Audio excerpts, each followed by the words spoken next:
नमस्कार, मैं विष्णु शर्मा आप सभी का आपके ही अपने चैनल विष्णु एटीपी में हार्दिक स्वागत करता हूं। आज की स्टोरी भी हमेशा की तरह बहुत ही अच्छी है, बहुत ज़्यादा मोरल इसमें मिलने वाला है। साथ ही साथ आपको हमेशा की तरह नई नई वोकैबलरीज, उसके सही प्रोनाउंसिएशन, मीनिंग, ट्रांसलेशन के रूल्स, वर्ब्स के फॉर्म्स, है ना, और भी बहुत सारी चीज़ें आपको ग्रामेटिकल पोर्शन यहाँ पे कवर होता है। तो लेट नहीं करते, स्टार्ट करते हैं। आज की स्टोरी का टाइटल है a true servant. A true यानी एक सच्चा, सर्वेंट यानी होता है सेवक या नौकर, एक सच्चा सेवक।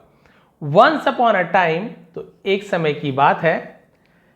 There was a powerful king, एक शक्तिशाली राजा था। ये देयर केवल इंट्रोडक्टिव वर्ड है, इसका कोई मीनिंग नहीं निकालते, ठीक है। सब्जेक्ट नहीं होता तो देयर का यूज किया जाता है। Who ruled over a vast kingdom, who यानी जो, हु यानी कौन भी होता है, जो भी होता है, जो रूल्ड शासन करता था, राज करता था, ओवर यानी होता है के ऊपर, अ वेस्ट किंगडम, वेस्ट यानी होता है बृहद, बहुत विशाल, बहुत बड़ा, से वेस्ट कहा जाता है। तो वह या फिर जो एक विशाल राज्य पर राज करता था, शासन करता था। He had many slaves in his service, he had उसके पास था। हैड का यूज ऐसे भी किया जाता है, किसी के पास कुछ चीज था। आई हैड अ मोबाइल, मेरे पास एक मोबाइल था। आई हैड अ फ्रेंड, मेरा एक दोस्त था। ही हैड मेनी स्लेव्स, उसके पास बहुत सारे दास थे। स्लेव्स यानी नौकर, दास को स्लेव कहा जाता है। इन हिज सर्विस, उसकी सेवा में बहुत सारे नौकर थे। अमंग देम, उनमें, उनके बीच में, अमंग यानी होता है दो से ज्यादा लोगों के बीच में अमंग कहा जाता है। दो लोगों के बीच में ऐसे बोलना है तो बिटवीन बोलेंगे, बिटवीन राजू एंड श्यामू। लेकिन तीन चार लोगों के बीच में बोलेंगे तो हम बोलेंगे कि अमंग फोर पीपल, यानी कि चार लोगों के बीच में। तो दो से ज्यादा हो गए, है ना, 1000 100, तो हम अमंग कहते हैं।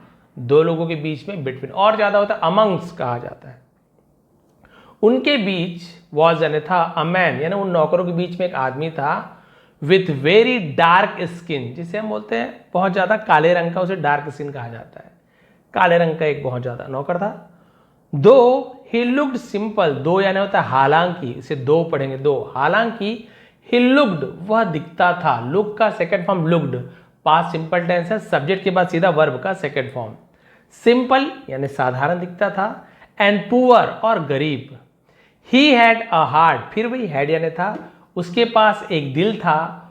Full of loyalty and honesty, full of यानी भरा हुआ था, लॉयल्टी यानी हम जैसे वफादारी को लॉयल्टी कहा जाता है, एंड ऑनेस्टी, ऑनेस्टी मतलब होता है ईमानदारी। तो बोलेंगे सर दोनों में अंतर क्या है? वफादारी, ईमानदारी दोनों तो एक ही चीज होती है? नहीं, थोड़ा सा अंतर होता है, थोड़ा क्या बहुत अंतर बोलना चाहिए। देखिए, ऑनेस्टी यानी क्या होता है, एक क्वालिटी होती है किसी में ईमानदार रहने का, क्यों गलत काम नहीं करना है, उसको सही काम ही करना है, गलत गलत करना ही नहीं, चाहे कोई भी बोले, उसे हम बोलेंगे ऑनेस्ट है भाई, ईमानदार है। लेकिन लॉयल्टी किसे कहते हैं? वफादारी, कि किसी के प्रति लॉयल होना, चाहे अपने माता पिता के प्रति, अपने गुरु के प्रति, अपने मालिक के प्रति। भले वो काम गलत है, लेकिन अरे मेरे मालिक ने काम कह दिया है, उसे मारना है, पीटना है, जो भी गलत काम भी करना है मान लीजिए, तो भी उसको आप करोगे, ये होती वफादारी। भले वो काम गलत है लेकिन आप वफादारी कर रहे हो, उसे लॉयल्टी कहा जाता है। और ऑनेस्टी होगा जो आप काम खुद ईमानदारी से कर रहे हो, उसमें कोई गलत काम नहीं, उसे ऑनेस्टी कहा जाता है। क्लियर हो गया? He was deeply faithful to the king, he was वह था, डीपली मतलब क्या होता है, पूरी तरीके से, गहराई से, तो डीपली कहा जाता है। फेथफुल यानी ईमानदार, टू द किंग यानी वह राजा के प्रति बहुत ज्यादा, फेथफुल यानी विश्वास पात्र कहा जाता है, वफादार था। एंड बिकॉज ऑफ, एंड और बिकॉज ऑफ यानी के कारण, हिज ऑनेस्टी, एस साइलेंट रहता है, केवल ऑनेस्टी पढ़ते हैं, और उसके ईमानदारी के कारण, एंड डेडिकेशन, TION को शन पढ़ा जाता है, ठीक है, नेशन, मोशन। डेडिकेशन मतलब होता है समर्पण, और उसकी ईमानदारी और समर्पण के कारण the king trusted, Raja trust करता था। ट्रस्ट का सेकंड हम ट्रस्टेड, ट्रस्टेड क्या होता है? किसी पर विश्वास करना, भरोसा करता था। And loved him more than the others, and और लव्ड यानी प्यार करते थे, हिम यानी उससे, मोर देन यानी होता है ज्यादा, देन कंपेयर करते, देन का यूज करते, द अदर्स। देखिए कंपेयर हो रहा है ना दूसरों से, उस काले व्यक्ति, काले सेवक की तुलना करें, इसे देन का यूज किया गया है, कंपेयर कर रहे हैं। तो दूसरों की तुलना में उससे ज्यादा प्यार करते थे, क्योंकि ईमानदार था, बहुत ज्यादा वफादार था। वन डे, एक दिन, the king decided to go out for a ride on his camel. The king, राजा ने, डिसाइडेड, डिसाइड यानी फैसला करना, उसी का सेकेंड फॉर्म में डिसाइडेड, तो राजा ने फैसला किया, ऐसा हो जाएगा। टू गो, जाने का, आउट, बाहर, फॉर, के लिए, अ राइड, सवारी पर, ऑन हिज कैमल, अपने ऊंट पर, तो क्या हो जाएगा? तो राजा ने अपने ऊंट पर सवारी करने का फैसला किया। एज यूजल, इसका मतलब होता है हमेशा की तरह, as usual. Several slaves accompanied him, several यानी होता है विभिन्न या कई, कई दास, अकम्पनीड मतलब होता है साथ में जाने को, साथी बन जाने को अकम्पनीड कहा जाता है, हिम यानी उसके, तो हमेशा की तरह कई गुलाम, कई दास उसके साथ थे। Some walked ahead to clear the way, some यानी कुछ, वॉक्ड अहेड यानी कुछ आगे चलते थे। To clear the way, way यानी होता है रास्ता, क्लियर यानी साफ करना, रास्ता साफ करने के लिए कि भाई हट जाओ, जैसे मंत्री आते हैं तो वही वाली बात है। वाइल, जबकि, अदर्स फॉलोड बिहाइंड, अदर्स यानी दूसरे, फॉलोड यानी होता है पीछा करना, बिहाइंड यानी पीछे, और बाकी उनके पीछे चल रहे थे, उसका पीछा कर रहे थे राजा के, कुछ आगे जाके, है ना, भीड़ हटा रहे थे। The loyal black slave road beside the king on a horse, loyal black slave है ना, तो लॉयल यानी वही ईमानदार, और वो जो वफादार काला गुलाम था, रोड, ये रोड क्या है, सड़क वाला रोड है? नहीं, ये रोड क्या है, राइड का सेकंड फॉर्म है। जो हमने राइड पढ़ा था ना, ये देखिए, राइड सवारी करना, उसी का सेकंड रोड, सवारी किया, है ना, बिसाइड बगल में, the king on a horse, देखिए हॉर्स पर रोड किया मतलब घुड़सवारी की, ऐसे यूज किया गया घोड़े पर। तो वो जो काला जो था गुलाम, राजा के बगल में घोड़े पर सवार था। ऑलवेज अलर्ट, हमेशा सजग, अलर्ट यानी सचेत, एंड रेडी टू सर्व और प्रोटेक्ट हिज मास्टर, और तैयार था, टू सर्व यानी सेवा करने की, और या प्रोटेक्ट यानी रक्षा करने की, हिज मास्टर, अपने मालिक की, और अपने मालिक की सेवा या सुरक्षा के लिए तैयार रहता था। पानी पीना है, कुछ करना है, सेवा की जरूरत, या कुछ हो जाए, भगवान न करे हमला हो जाए, कुछ तो सेवा करने के लिए तैयार रहता था। ड्यूरिंग द जर्नी, ड्यूरिंग यानी तो के दौरान, द जर्नी यात्रा के दौरान, the king carried with him a special box filled with precious pearls, राजा ने क्या कहते, कैरीड, कैरी मतलब होता है ले जाना अपने साथ, अपने साथ क्या ले गए थे, क्या ले गए थे, विथ हिम यानी अपने साथ, स्पेशल बॉक्स यानी एक विशेष बक्सा, फिल्ड जो भरा था, विथ यानी से, प्रेशियस पर्ल्स, प्रेशियस मतलब क्या होता है, प्रेशियस बहुमूल्य, कीमती से प्रेशियस कहा जाता है, पर्ल्स यानी मोतियों, तो कीमती मोतियों से भरा एक खास बक्सा ले गया था। While they were passing through a narrow, while यानी के दौरान या जब, दे वर पासिंग वे गुजर रहे थे, वॉज या वर के साथ आईएनजी फॉर्म वर्ब में हो तो रहाता रहे थे, वो गुजर रहे थे, थ्रू यानी होता है में से, किस में से, नैरो यानी होता है Sakra, and bumpy street, bumpy यानी होता है उबड़ खाबड़, उछलने वाला, उसे बम्पी कहा जाता है। उबड़ खाबड़, स्ट्रीट यानी गली भी होती है ना, तो जब एक सकरी उबड़ खाबड़ गली से जब वे गुजर रहे थे, the box suddenly slip from the camel, तो जो बक्सा था सडनली अचानक से, स्लिप यानी फिसलना, उसका सेकंड स्लिप्ड, फिसला, फ्रॉम द कैमल, ऊंट से, and fell to the ground, और जमीन पर गिर गया, फॉल, फेल, फॉलन, तो सेकेंड फॉर्म फेल का यूज किया गया, और जमीन पर गिर गया। इट ब्रोक ओपन, इसका मतलब क्या होता है, वो टूट कर खुल गया, उसे ब्रोक है ना, बॉक्स टूट गया। And all the beautiful pearls scattered across the street, और ऑल यानी सभी, ब्यूटीफुल पर्ल्स, सुंदर मोतिये, स्कैटर्ड जिसे हम बोलते हैं तितर बितर हो जाना, बिखर जाना, उसे स्कैटर्ड कहा जाता है, स्कैटर का स्कैटर्ड सेकंड में, बिखर गया। अक्रॉस द स्ट्रीट यानी पूरे सड़क भर, सड़क पर पूरे बिखर गया वो मोतिया। सीइंग दिस, यह देखकर, the king looked at the scattered pearls, राजा ने देखा, एट पर के लिए एट का यूज क्या आता है, स्कैटर्ड पर्ल्स, बिखरे हुए मोतियों को देखा। एंड देन कामली सेट, कामली यानी तो यहाँ एल को नहीं पढ़ेंगे, कालमली नहीं पढ़ेंगे, कामली ये वाला एल पढ़ना है, ये एल को नहीं पढ़ना है, साइलेंट लेटर होता है।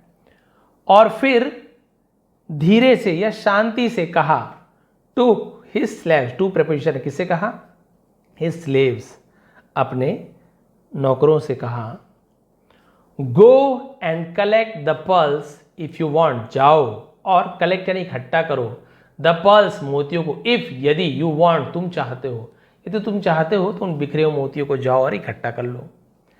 आई do not care for them any more, है ना, मुझे डू नॉट केयर मतलब कोई परवाह नहीं है, अब उसका कोई परवाह नहीं है, गिर गया तो गिर गया।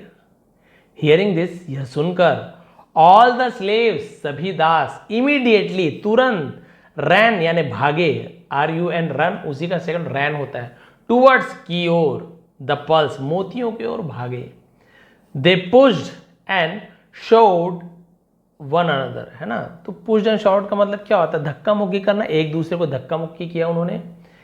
Each trying to gather as many as possible for themselves, each यानी प्रत्येक ने, हर एक ने ट्राइंग कोशिश की, टूगेदर, है ना, टू गैदर यानी इकट्ठा करने का, एज मैनी ऐसा नहीं जितना ज्यादा हो सके, पॉसिबल यानी संभव, फॉर देम सेल्फ यानी खुद के लिए, तो उन्होंने खुद के लिए जितना ज्यादा संभव हो सके उतना मोती इकट्ठा करने की कोशिश किया उन्होंने।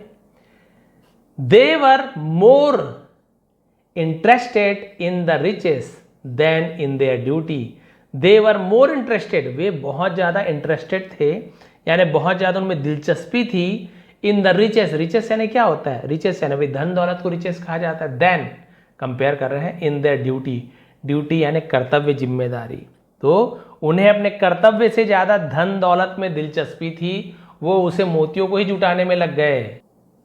बट द ब्लैक स्लेव, लेकिन काला दास, काला नौकर, डिड नॉट मूव, नहीं हिला, मूव यानी होता है वहां से हिलना नहीं, हिला वहां से हिला नहीं, पास्ट सिंपल टेंस का नेगेटिव सेंटेंस है, यहाँ पर डिड नॉट का यूज करना है, और डिड का यूज हो गया तो वर्ब का फर्स्ट फॉर्म, ऐसे डिड नॉट मूव्ड ऐसे नहीं कर देना है, did not play, did not drink, did not eat, verb का फर्स्ट फॉर्म आता है, डिड नॉट का यूज हो जाए तो वहां से नहीं हिला।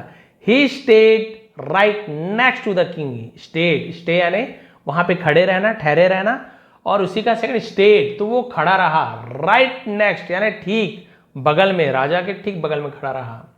स्टिल ऑन हिज हॉर्स, अभी भी अपने घोड़े पर। He didn't even look at the pulse, didn't, ये did not को शॉर्ट में didn't कहा जाता है, even यानी भी, look, उसने देखा भी नहीं, at the pulse यानी मोतियों को देखा भी नहीं। His eyes were only on the king, उसकी आंखें केवल राजा पर थी। And his focus, और उसका ध्यान, was यानी था, on protecting, यानी प्रोटेक्टिंग मतलब क्या होता है भाई, रक्षा करने, रक्षा करना, एंड सर्विंग हिज मास्टर, और उसका पूरा ध्यान, पूरा अपने मालिक की रक्षा और सेवा करने पे था, कोई मोतियों पर नहीं था, कोई मालिक के ऊपर कुछ कोई हमला ना कर दे, कहीं मालिक गिर ना जाए धक्का मुक्की में, उसका ध्यान केवल मालिक की तरफ था। ही बिलीव दैट, वह मानता था कि the safety and comfort of the king were far more important than any wealth lying on the road, वो मानता था कि सेफ्टी एंड कंफर्ट यानी कि सुरक्षा और आराम ऑफ द किंग, राजा का, वर यानी थे, फार मोर इंपॉर्टेंट यानी बहुत ज्यादा महत्वपूर्ण, देन कंपेयर कर रहा है, एनी वेल्थ किसी भी धन में, है ना, लाइंग जो पड़ा था, ऑन द रोड सड़क पर। तो अब इसे अच्छे से आप लोग बोलेंगे तो कैसे आप इसे ट्रांसलेट कर सकते हैं कि उसका मानना था कि राजा की सुरक्षा और आराम सड़क पर पड़ी किसी भी दौलत से कहीं ज्यादा महत्वपूर्ण थी। His loyalty was true and deep, उसकी वफादारी सच्ची और गहरी थी, वॉज यानी थी। द किंग नोटिस्ड एवरीथिंग, राजा हर चीज देख रहे थे, नोटिस यानी ध्यान देना, देखना, तो राजा ने सब कुछ देखा। ही सॉ, और उन्होंने देखा, सी सॉ, सीन तो हम सेकंड में सॉ का यूज करें। हाउ यानी कैसे, ऑल द अदर स्लेव्स, बाकी दूसरे सेवक या नौकर, हैड रन, दौड़ गए थे, हैड के बाद रन का third form run, run first form भी होता है, रन थर्ड फॉर्म भी होता है, रन रैन रन, तो पास्ट परफेक्ट टेंस है। हैड के बाद यदि थर्ड फॉर्म हो तो दिया था, लिया था, चुका था, तो भाग गए थे सभी नौकर, फॉर द पल्स, मोतियों के लिए, फॉरगेटिंग, भूलकर, देयर ड्यूटी, अपने कर्तव्यों को भूलकर मोतियों के पीछे भाग गए। बट दिस वन स्लेव, लेकिन ये वाला जो नौकर था, हैड रिमेन, बना रहा, ये भी पास्ट कंटिन्यूअस टेंस, फेथफुल, ये वफादार रहा था। Deeply touched by his loyalty यानी गहराई से प्रभावित होकर, टच यानी ऐसे छूना भी होता है, टच यानी प्रभावित होना भी होता है, उसकी ईमानदारी एंड डिवोशन और समर्पण से, भक्ति भी डिवोशन कहा जाता है, तो उसकी जो वफादारी और भक्ति से प्रभावित होकर the king rewarded the true servant, राजा ने सच्चे सेवक को इनाम दिया, पुरस्कार दिया, विथ वैल्यूबल गिफ्ट, वैल्यूबल मतलब कीमती उपहारों से। ही सेड, उसने कहा, यू हैव प्रूव्ड, यहाँ पे हैव के साथ प्रूव्ड, प्रूव यानी साबित करना, उसका सेकंड और थर्ड फॉर्म प्रूव्ड हो, जैसे प्रूव्ड नहीं पढ़ेंगे, वो नहीं पढ़ना, प्रूव पढ़ना है, प्रूव्ड, तो ये होता है दिया है, लिया है, present perfect tense. You have proved, तुमने साबित किया है, दैट की loyalty is greater than gold, loyalty यानी वफादार, ईमानदारी, वफादारी, इज ग्रेटेस्ट, महान है सोने से भी। देखिए, तुमने साबित कर दिया कि वफादारी सोने से भी महान है, सोने से भी बड़ी है। And from that day onward, इसका मतलब क्या था, फ्रॉम दैट डे ऑनवर्ड यानी उस दिन के बाद से, ऐसे उस दिन के बाद से, the king respected him even more, राजा ने उसकी, है ना, उसका और भी अधिक सम्मान करने लगा, राजा ने और भी ज़्यादा अधिक सम्मान किया, क्योंकि राजा समझ गए थे कि यही मेरा सच्चा दास है। रंग रूप, है ना, रंग रूप, उसका शरीर का रूप, मतलब उसका बनावट कैसा है, गोरा है, नहीं है, ताकतवर है, कमज़ोर है, उससे मतलब नहीं है। भाई ताकतवर है उसका दास, लेकिन ऐसे कभी परेशानी आ जाए और सोना चांदी गिर जाए, कोई दुश्मन सोना चांदी फेंक दे, तो भैया तो सोना चांदी लेने के लिए कूद पड़ेगा, उसकी ताकत किस काम का। उससे अच्छा तो कमज़ोर दास है, कम से कम मेरे बचाने के लिए, मुझे बचाने के लिए कम से कम लड़ेगा, तो भले कुछ कर पाए ना कर पाए अलग चीज़ है, लेकिन वफादार सेवक तो वही है ना। इसलिए कभी भी किसी की ईमानदारी, वफादारी को आप रंग से या उसके दिखावे से, पहनावे से आप साबित नहीं कर सकते, या आप नकार नहीं सकते हैं, जैसे कि ये जैसे लिखा गया है। हालांकि यहाँ पे ये नहीं लिखा गया है कि काला था तो बदसूरत था, साधारणतः लिखा है, कभी भी कहीं पे नहीं लिखा गया है कि काला रंग बदसूरती का प्रतीक होता है ना, ऐसे तो कहीं नहीं लिखा गया है। हमारे श्याम सुंदर भगवान कृष्ण का उदाहरण सबको ही देते हैं, उससे सुंदर कौन है। और आपको काला शर्ट चाहिए, काली कार चाहिए, है ना, काली पैंट चाहिए, लेकिन काला रूप नहीं चाहिए। बहुत लोग ऐसे होते हैं, लेकिन ऐसा नहीं है। गोरे हैं, गलत गलत बात बोल रहे हैं, बेईमान है, ईमानदार नहीं है, धोखेबाज है, उसका रंग किस काम का आपका। कोई बात नहीं, किसी भी रंग का रहे, कैसा भी रूप रंग रहे, आपके प्रति वफादार है, ईमानदार है, तो उससे अच्छा कोई भी व्यक्ति या कोई भी सेवक या कोई भी मित्र नहीं हो सकता है। कभी भी किसी का आकलन रंग रूप से ना करें। यदि ऐसे राजा भी सोचते कि अरे ये तो काला काला है भाई, काले रंग का है, क्या पता अशुभ हो, क्या पता कुछ हो, अपना दास नहीं बनाता, तो क्या उसकी सेवा कर पाता ऐसी ईमानदारी से। राजा को ऐसी ईमानदारी देखने मिलता बिल्कुल भी नहीं। और वो लास्ट तक के बना रहा कि कहीं राजा किसी प्रकार की मुसीबत में न पड़ जाए, राजा पानी मांगे कुछ करे तो मैं यहाँ पे रहूँगा, मोती से मुझे मतलब नहीं है। तो देखिए लिखा भी गया है, कुछ साबित किया, loyalty is greater than gold, वफादारी सोने से भी महान है या सोने से भी बड़ी है। तो बताएंगे आज की स्टोरी कैसे लगी आपको, पसंद आई तो प्लीज़ लाइक करें, कमेंट जरूर कर दिया करें कहाँ से आप लोग हैं। कमेंट करना बहुत ज़्यादा ज़रूरी है। यूट्यूब तो बिना कमेंट के वीडियो किसी के पास पहुँचा ही नहीं रही है। हो सकता है आपके पास भी ना पहुँच रहा हो, बहुत लोगों के पास वीडियो नहीं पहुँच रही है, जबकि आप देखेंगे इतने इतने मिलियन सब्सक्राइबर्स हैं, बट वीडियो जा ही नहीं रही है। पता नहीं यूट्यूब क्या करना चाह रहा है। हो सकता है एजुकेशन चैनल सब बंद हो जाए, इसी चक्कर में बहुत लोग अपने चैनल बंद भी कर चुके हैं। और मैं आशा करता हूँ आप लोग सपोर्ट करेंगे तो ऐसी नौबत कभी ना आए। हमेशा आपको पढ़ाते रहूँ, बस आप लोगों की सपोर्ट चाहिए और कुछ भी नहीं चाहिए। बस लाइक कमेंट कर दिया करें, थोड़ा वीडियो को लंबा देख लिया करें, इसके अलावा और कुछ भी नहीं चाहिए। आप सभी का बहुत बहुत धन्यवाद। आपका दिन शुभ रहे। सेकंड चैनल का लिंक भी नीचे है, जिसमें मैं इंग्लिश स्पोकन जो होती है क्लासेस वो लेता हूँ, उसमें 2-3 वीडियो भी अच्छी है, आप जाके देख लीजिए। और नीचे टेलीग्राम का लिंक है, वहाँ पे ज्वाइन जो है वो तो है, जो नए हैं वो ज्वाइन कर लेंगे। इसका PDF मिल जाएगा, ताकि आप लोग फिर से एक बार रीड करके ट्रांसलेट करके देखें आप कितना पढ़ पा रहे हैं, क्या क्या आपको समझ आ रहा है। आप सभी का बहुत बहुत धन्यवाद। आपका दिन शुभ रहे।